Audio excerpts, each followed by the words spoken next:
All right, welcome back to this week's match of the week between Marshall and Stanley Boyd. Up first here, we already got Mewtwo and Incineroar ready to go. Interesting picks, both Pokemon. So we've got a nice Pokemon matchup here. Mewtwo is kind of a zoner character, right? So you might see a bit of stage presence just trying to keep Incineroar on one side of the stage, keep that distance. Um, Currently a battle at ledge here. Where gets a good grab. Is Incineroar a heavy? Incineroar is heavier. Okay. Mewtwo's kind of floaty, but not super light.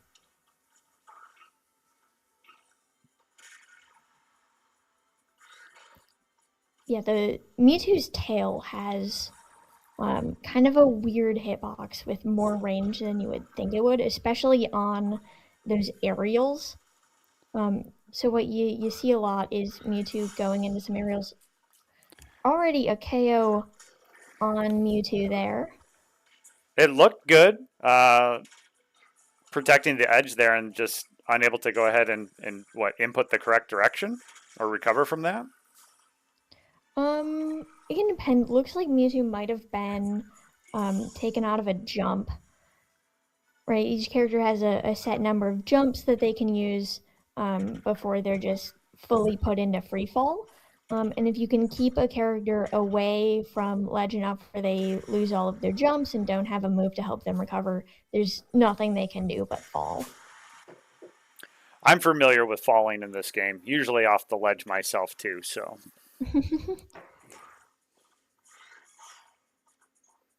Sinner just getting back onto ledge with that special there. Already misses the final input for that side B there. And Mewtwo lands the hit for that KO. One stock to two stocks now. But there's that side B from Incineroar for the game.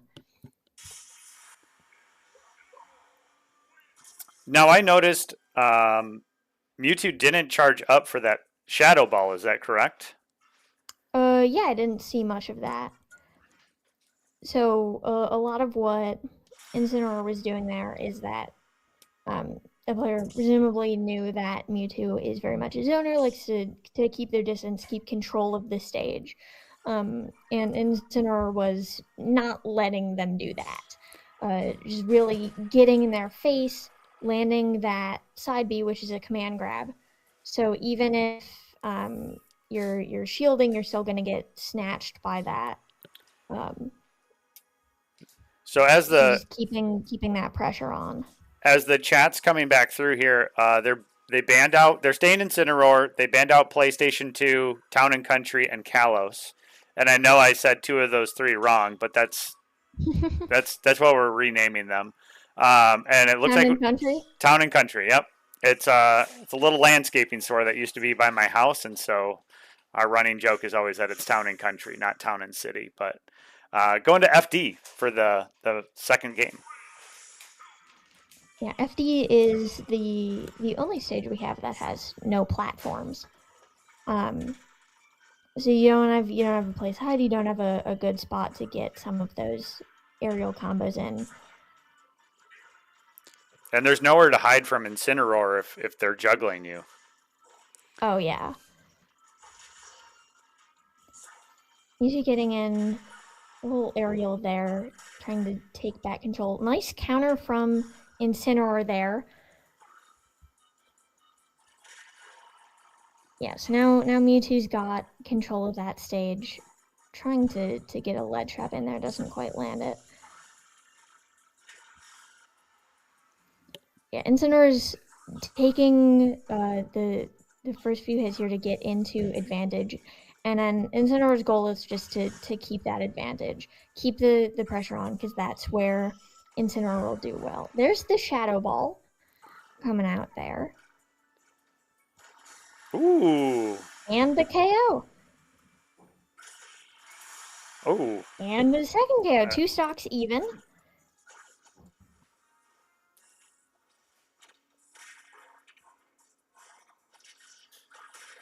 Nice little combo from Mewtwo there that gets interrupted by the counter from Incineroar, followed by a nice side B there. Doesn't Able to keep that juggle going into the KO. does Incineroar have one of those items to where, like, if they're at a certain percent, then they trigger something like Little Mac? I don't believe so, no. Okay.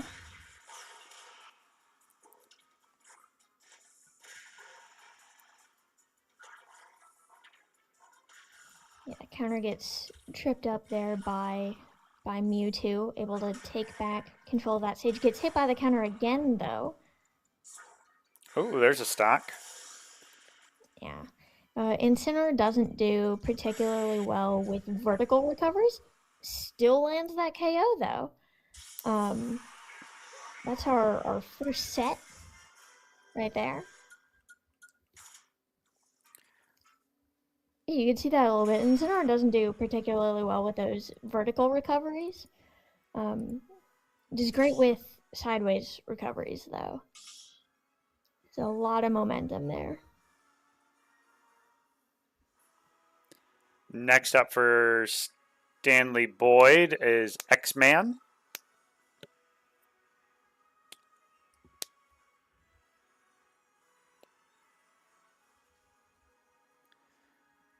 Marshall looks to be banning Town and Country.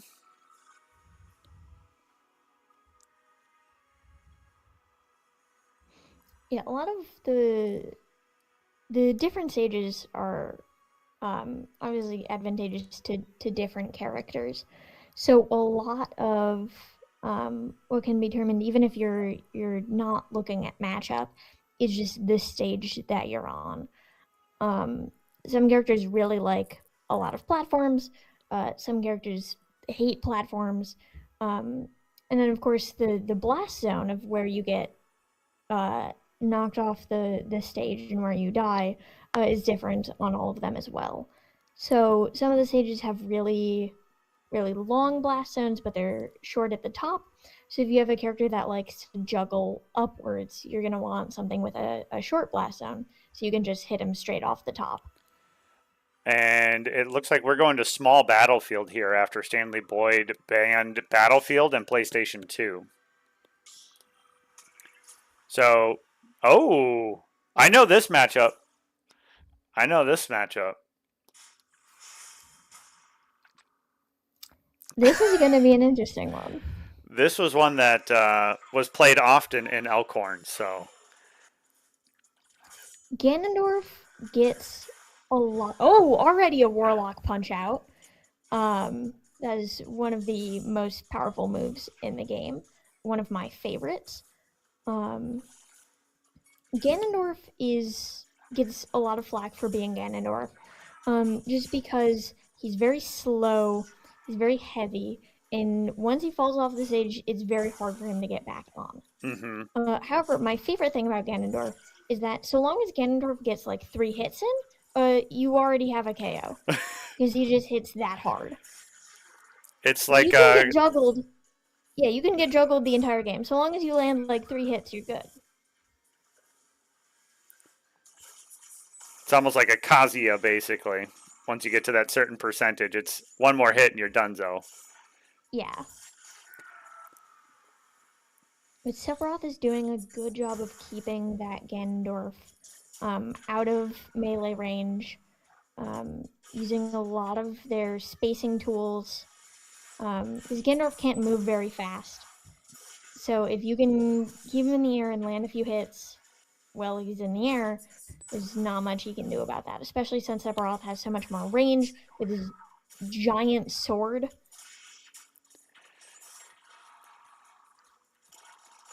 Nice job there. I would like to see that, though, like, as Sephiroth is taking the time to charge up some of these things, that Ganondorf could close the ground a little bit. I think letting Sephiroth fully charge up like this is going to be advantageous or disadvantage. Yeah. At a disadvantage.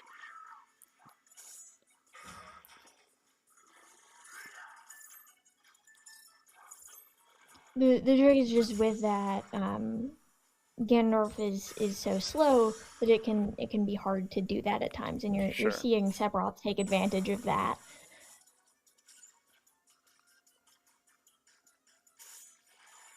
And misses the punish on that charge there.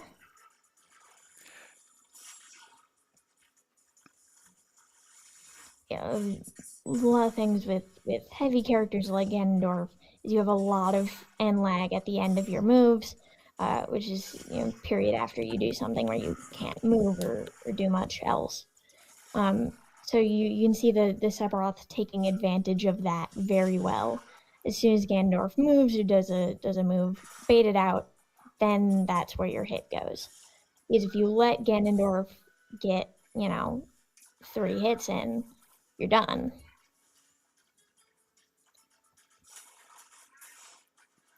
Nice job using the stage to be able to get around that charge strike there from Sephiroth. Can't quite make it though.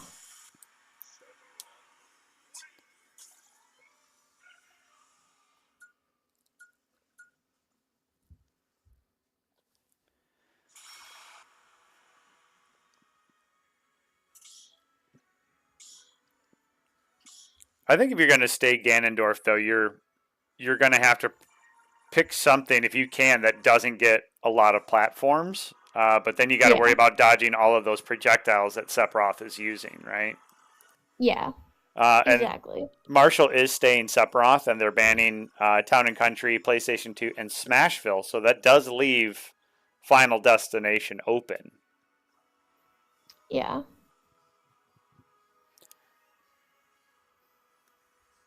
Could go back to Small Battlefield, but I think those platforms are not going to be in Ganondorf's favor this time. So Yeah.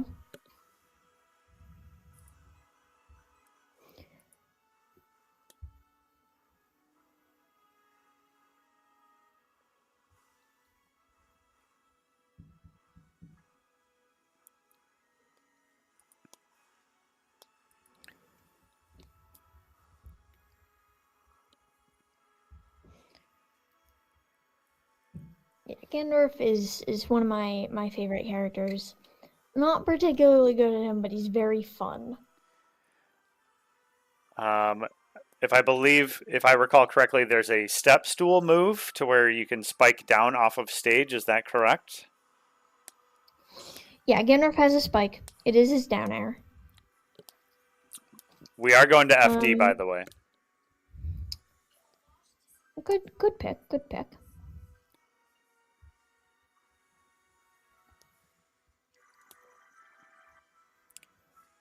Yeah, Ganondorf also that grab you were seeing from Ganondorf, the side special. If you catch him off stage with that, you can drag them down and KO them with you. It's very fun. Um, I do know that move because I know my students have used it to bully me and SD my last stock. So, um, Like I said, Ganondorf is a very fun character, ooh, but he can't recover very well, yeah. and that is a great demonstration of that.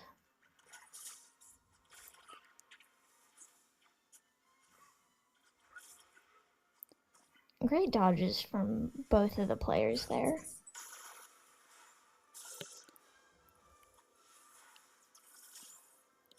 Yeah, same issue as that Little Mac has there. Is if you get Ganondorf or Little Mac off stage, and you just hit them a few more times so that they're far enough from ledge, there's nothing they can do to recover.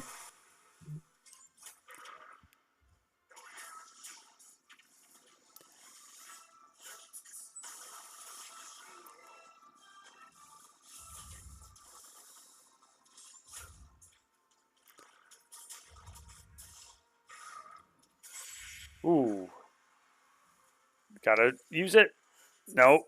Yeah, Ganondorf. Yeah,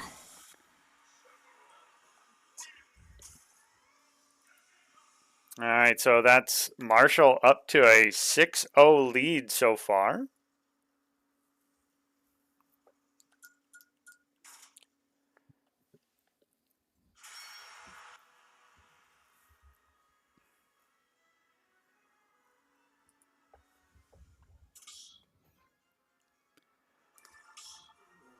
All right, next up, looks like we're going to get rid of Battlefield right away for the first ban there for Marshall.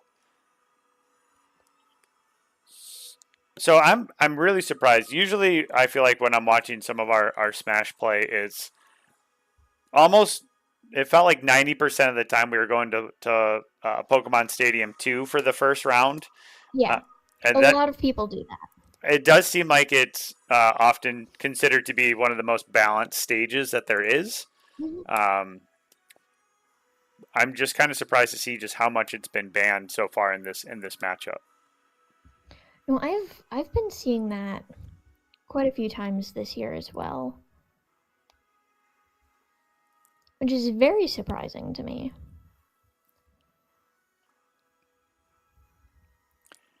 Looks like we are banning Town and Country and Smashville. Going to small battlefields. I'm going to predict another sword character.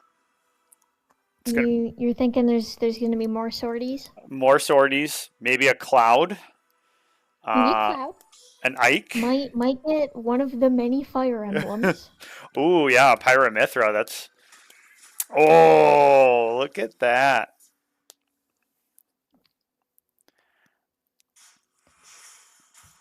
Double swords. Interesting. Double swords. We look so smart right now. Imagine that if there was no sorties. Ugh. Just I would have ended. I would have ended the stream only and this. cut it off.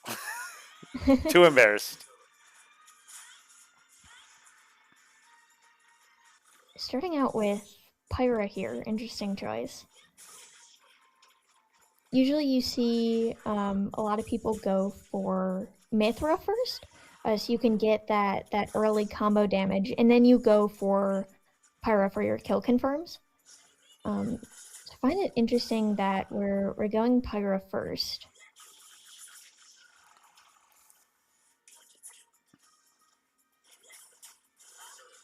Sephiroth's trying to get that punish in. Wow. They get punished instead. That's 3 stocks for the Pyra, 2 stocks for Sephiroth.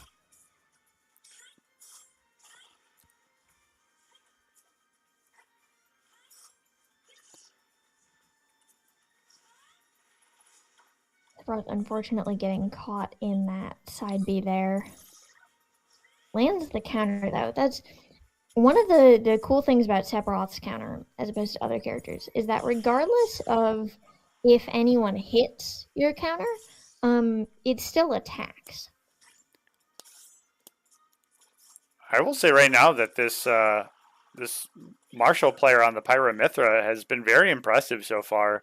A lot of like rolling and dodging of certain attacks. There's a spike there though from Sephiroth as give him the caster curse there, but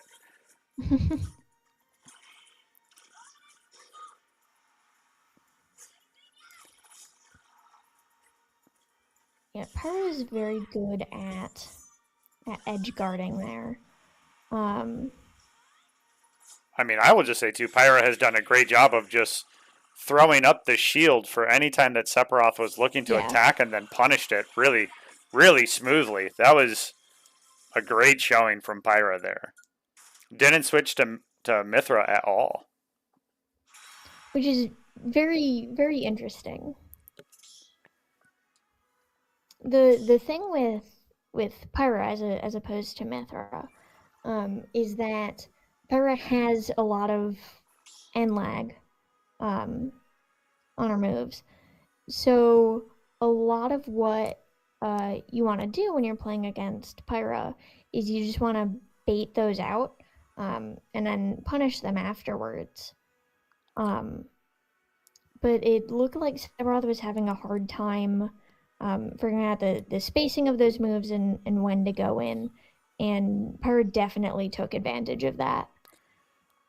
Marshall is staying Pyra, and they're choosing to ban Battlefield, Town and Country, and Kalos.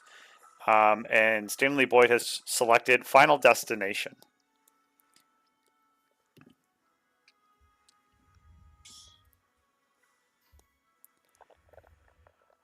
FD is kind of interesting because now if they do switch over to the Mithra, there's a lot more like zone that you can even control that way too with Mithra over Yeah. the Sephiroth. So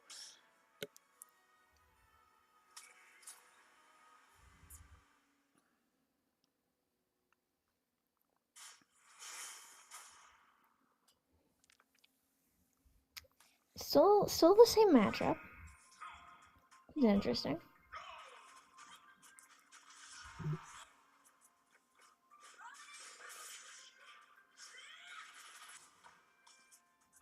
There's that side B Sephiroth keeps getting caught in there. So I can't dodge out of that grab. Great read from the Pithra there.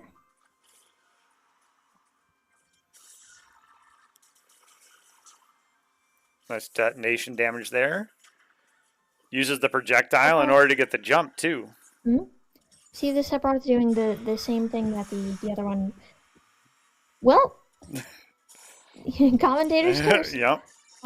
We saw the Sephiroth doing the same thing that the earlier Sephiroth was doing against Ganondorf, which is once they get control of that stage, just keeping that control and keeping that spacing by using the projectiles that Sephiroth has available.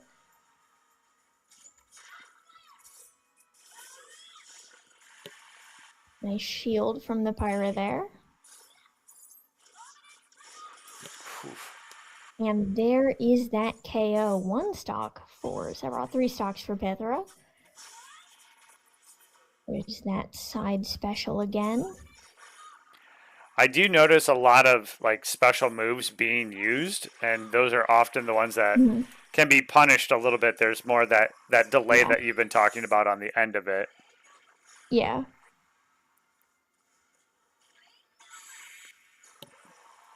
Sephiroth just can't seem to get away from it.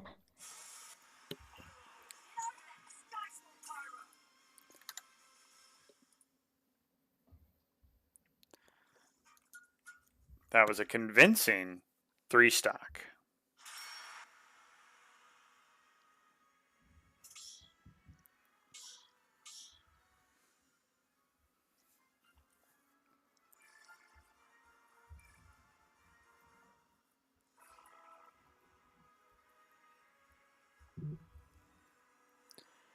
All right, looks like Marshall is banning Battlefield to start us off. That's a good one to ban because a lot of characters really hate Battlefield. So it's a great one to get out of the way if you don't do well with that. And it looks like we're banning Town and Country and Smashville, so could see our Pokemon Stadium 2 come out here.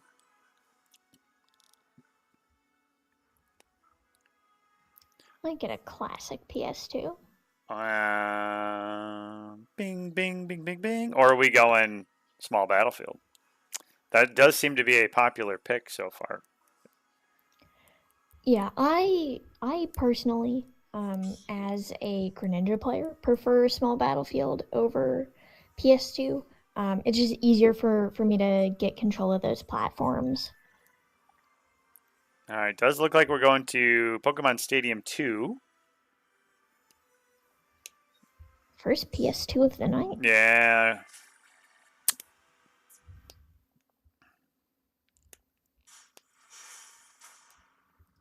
Very interesting matchup.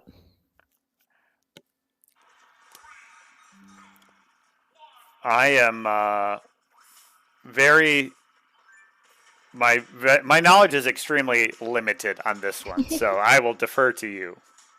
I know quite a bit. I know a very good villager player. He is the sole reason why I hate playing against villager. Both of these characters very much like their control and like their spacing. And bowling ball is the bane of my existence, along with tree, and you can see the KO from that right there. Villager pocketed the poison from Piranha Plant there. Just struggling to get back on stage. trying to use Slingshot to space everything out there. Yeah, Villager is very much a zoning character, like I talked about before with Mewtwo. He wants to use that spacing to really keep the opponent out of the way, keep control of the stage, put them where he wants them, so that way he can go in and attack them on his own terms. You can see that right here. Anything the Piranha Plant goes to just gets hit and pestered by Slingshot until Villager comes in to get that damage down. Piranha Plant gets in with a dash attack. Now, the Spike Ball there is one of Piranha Plant's major bully tools. But Villager kind of just gets around that, because Villager can just pick it up and use it later. Shovel into the bowling ball for the KO.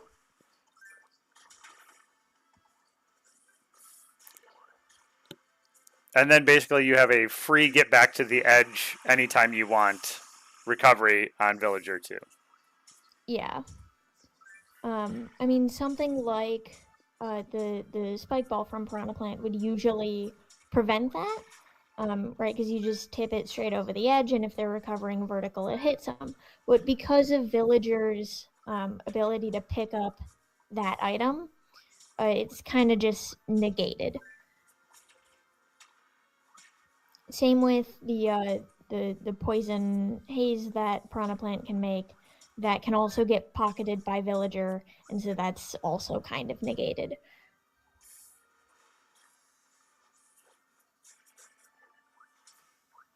Piranha Plant manages to shield that shovel from Villager. Still can't get back on stage without getting ledge trapped by Villager, though. This Villager is doing a great job of keeping control of that ledge. And this is what you can see with zoner characters, right? You saw how long Piranha Plant was just stuck at that ledge, not being able to do much, and taking 100 damage off of it as well. So yeah. And there's the shovel into the KO for Villager. That's some textbook bullying there, basically. Oh yeah, I hate playing against Villager. Well, you're going to see it again because Marshall is staying Villager, and they're banning Kalos, Yoshi Story, and Battlefield. So now you essentially have to take something with stages, don't you? Like you don't want to give this Villager like Final Destination, right? No. I mean, really, wherever you go, Villager is going to bully you. We're going to Smashville. Interesting. Yeah, you can see Marshall banned Kalos, right? And that would be one of your points of getting around some of that ledge trapping, because the stages aren't, not the stages, the platforms are in such a weird spot. But, take that out of the picture, and Villager kind of has a bit of free reign on zoning.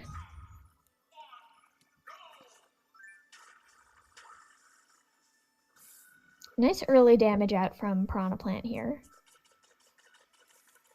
Villager gets back up into that jab, though. Only 22% on that, though. Yeah.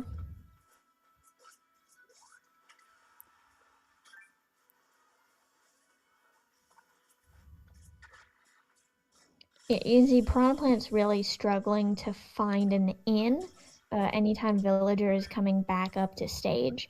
And that's where you would see a lot of the bullying that Piranha Plant can do. That's where a lot of Piranha Plant's damage comes from. So to not have that in your pocket is a major disadvantage. Ooh. And there's that KO. I mean, Villager's at over 100 here. So definitely in KO range. Ronalland just needs to find a way to get in and get a kill confirm on this very mobile and very in control villager. I feel like I would be very tilted right now Yeah, because you just can't get anywhere close to your opponent because I mean, nice job taking the stock there, but you yeah, got a slingshot, you got a fire hydrant, you have they're throwing your own spike ball against you. Like there's just this villager is yeah. everywhere. Going to be We in the haven't even nightmares. seen a full tree from this villager. These villagers can just grow a tree in the middle of the stage, and that's another hazard you have to overcome and potential danger for villager to control. Throwing a potted plant out there too. Yeah. Potted plant, bowling ball, slingshot. It's awful.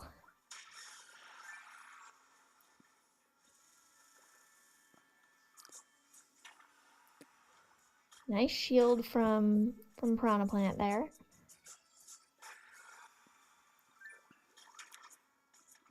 Villagers looking to get that grounding with the shovel, to get a kill confirm because that's what Ooh, villager struggles with. But that spike ball will do it.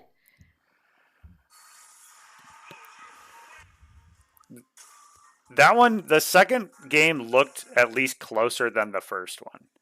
I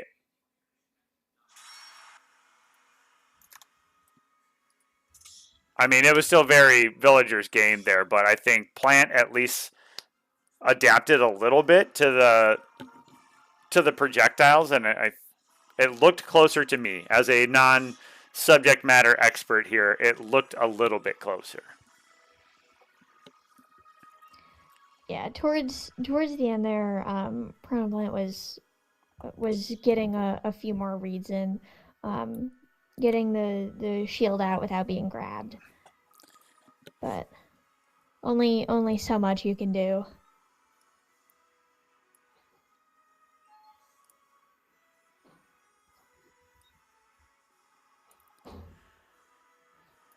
All right, so one match to go here.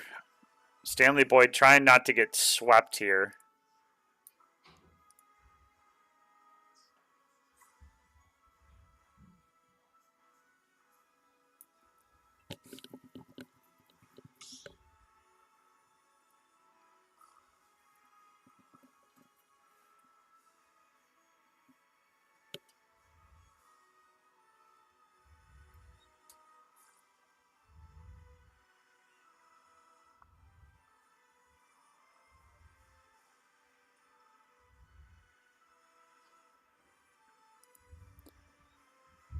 All right, let's see here.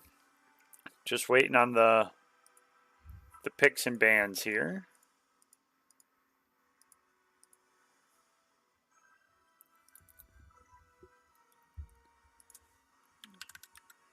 Let's see here if we go around the state, look to see if we can take any other progress out. Get an update on matches. Do you know how your team did tonight? I do not. No? Do you want spoilers? Sure. All right, let's see what we got here.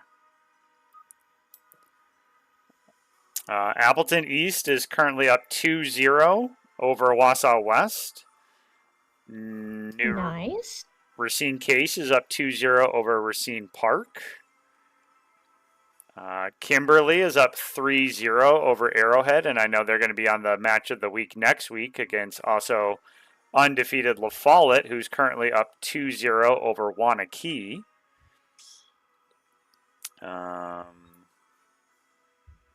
Dodgeville is up 2-0 over Freedom. I don't know if you've had Dodgeville on stream here for Smash, but they're new this year and they've performed extremely well.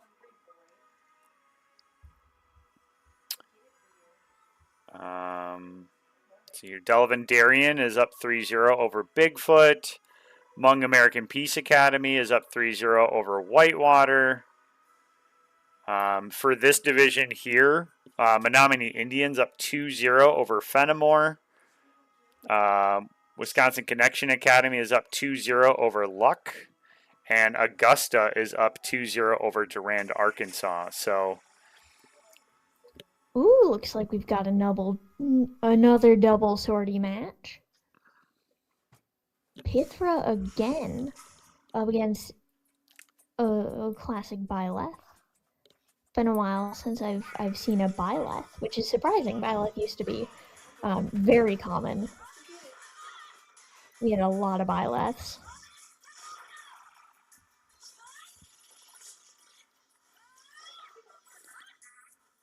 Starting out with Pyra again.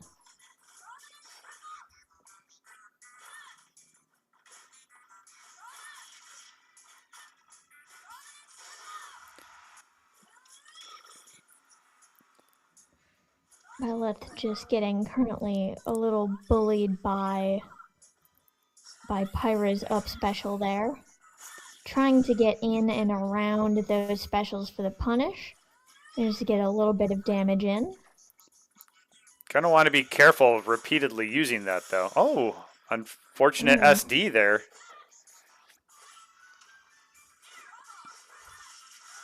Yep, there's that punish on the platform there.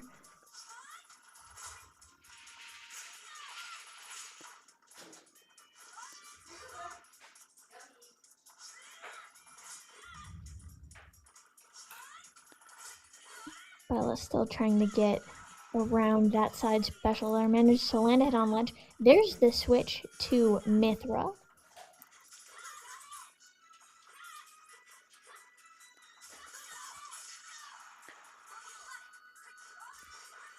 Switch back to Pyra here. Bella misses that punish. Ooh, nice block there. Oh, but then walks into another one.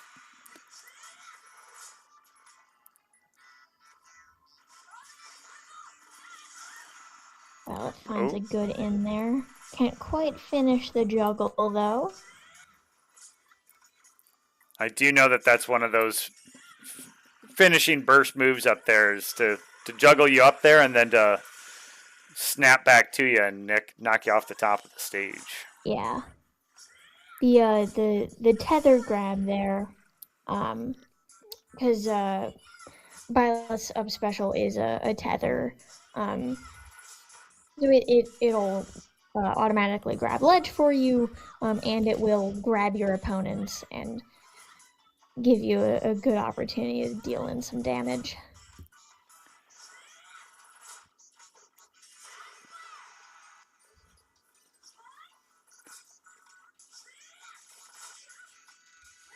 There's the bow from Byleth there, trying to get some spacing. Bait Pyra into a good spot there. Didn't quite work out how they wanted it to, though.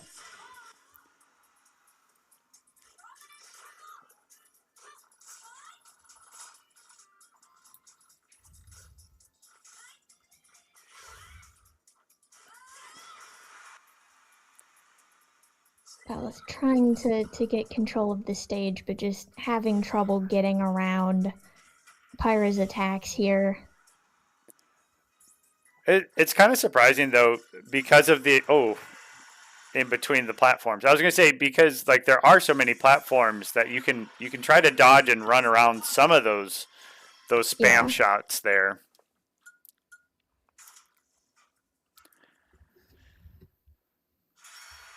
All right, so Stanley Boyd takes game one.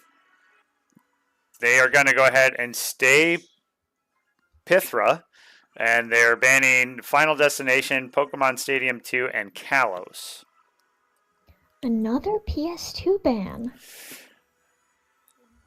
Must be a change. Must be a different group of students coming through that are anti PS2. Looks like we're going small battlefield, and I think that's kind of interesting that they're electing Marshall is taking small battlefield with how much. I'm going to say kind of the spam ability there that they were coming at it with Pyra. There's not going to be much room to hide there, unless they're switching off. They are not a Byleth. Well, a lot of what they were getting caught by was that Pyra up special, which does get stopped by platforms. So if you know how to use them, you can use them well. The trick is just making sure you get the hang of looking for that spacing and knowing the timing and the opportunities that it gives your opponent.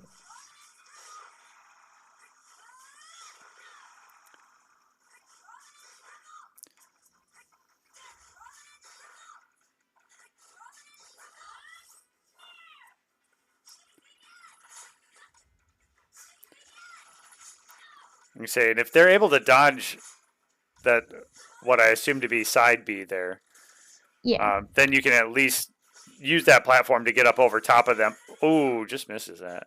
Nice switch to nice switch there to avoid Byleth's attack.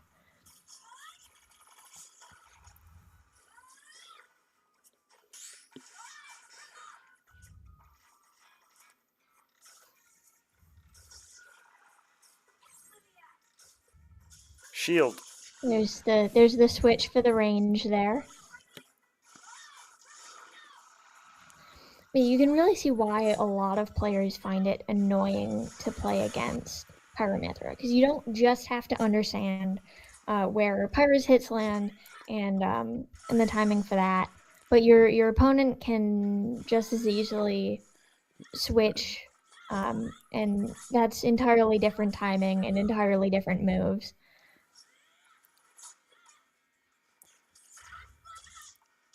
Byleth using doing a much better job using these platforms to the advantage in order to dodge the up B and avoid a little bit there of the side B as well. Certainly.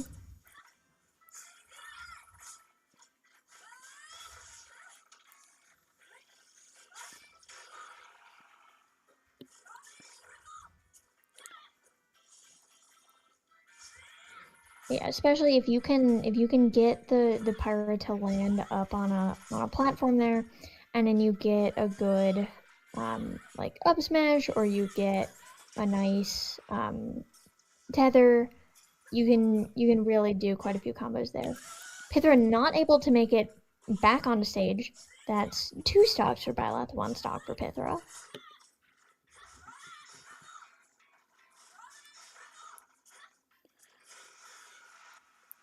You can start to see the Byleth starting to use the jump a little bit more to try to get around some of these side attacks here, Mm-hmm. and then was going to say starting to punish them, but again able to go ahead and find that one. But at least we're even now. We're on final stocks. Yeah. There's the Byleth using those platforms to their advantage. Nice switch to Mithra there. Change it up. Have to be careful there though, because if Byleth does shield that, then that's an easily punished attack too. Yeah. Or even that's a very easy move too. If you do it too close to ledge, you get set into free fall and yeah, SD.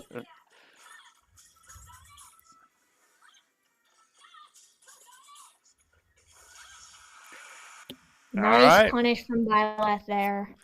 we're going 3, huh?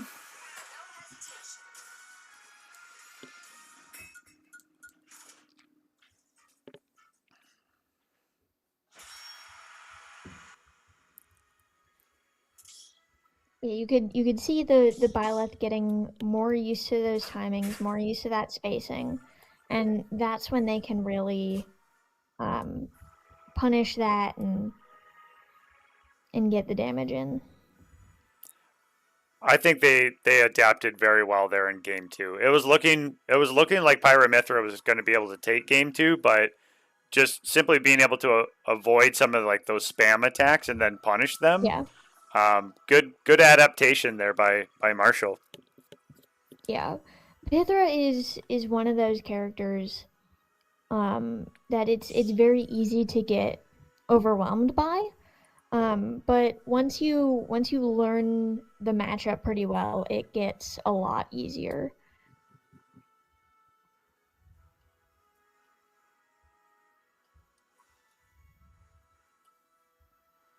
All right, it does look like we are going to Smashville here for game 3 here. So again, Stanley Boyd trying to take the 5 points here and not get swept today. I think this has been a close matchup. The Piranha Plant and Villager was also a very solid matchup. I think. Mm-hmm. All right, it's just a mirror matchup. So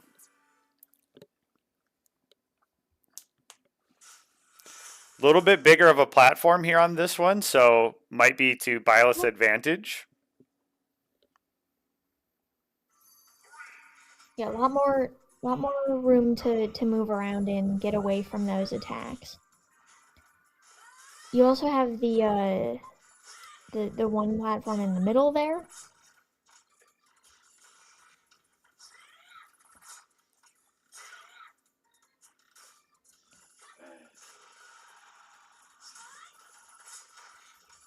Her is trying to switch up these move timings here, trying to bait Byleth into a good spot to hit.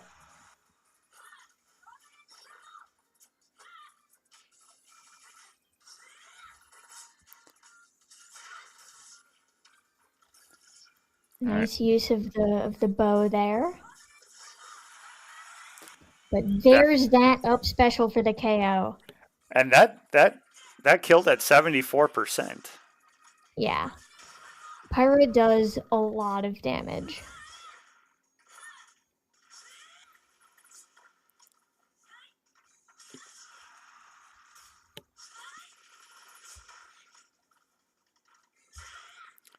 Nice dodge there.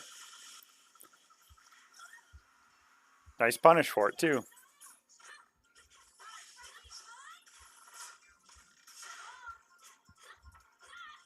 Alex trying to find an in on that shield. Manages to get it.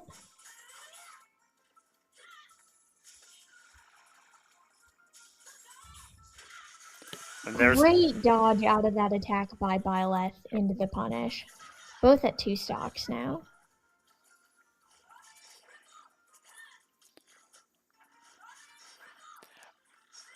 And if you're Pyra, landing up on that stage is going to be easily punished there by Byleth as well. Yeah. And can start that tether juggle, sorry, not jungle.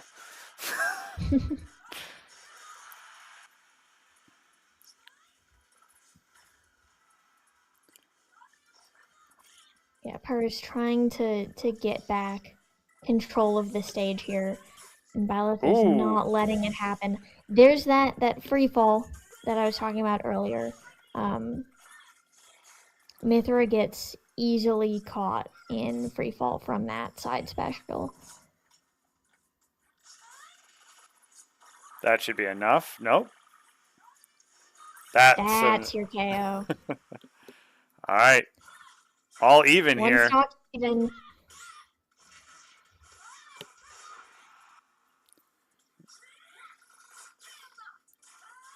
Byleth trying to land that arrow, get some space on ledge.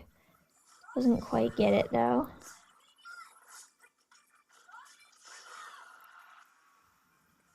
Pyra keeping advantage, keeping control.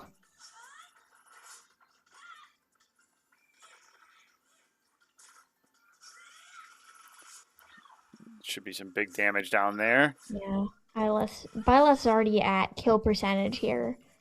Gotta be very careful. Uh-oh. Uh-oh. Yeah, that's the game. Unfortunate, but that's game. That's the clean sweep there for Marshall. Very, very nice set. Very nice games. All right, that's all she wrote for us tonight. Tune in tomorrow. I believe we got Thorpe against Horicon in Varsity Overwatch. Otherwise, we will be back to you on Monday for Club Fortnite and then back here again next week. And I believe it's Kimberly and La Follette, correct? I believe so. Battle of the Undefeateds for Week 7. Winner gets the overall #1 seed in their conference. So, yeah, come tune in next week. I believe LaFever will be back next week, so you get the dynamic duo, and you don't get the old man subbing in. So, thanks I again. think you did a great job. Oh, stop. You're too kind. Thanks again for joining us. That's going to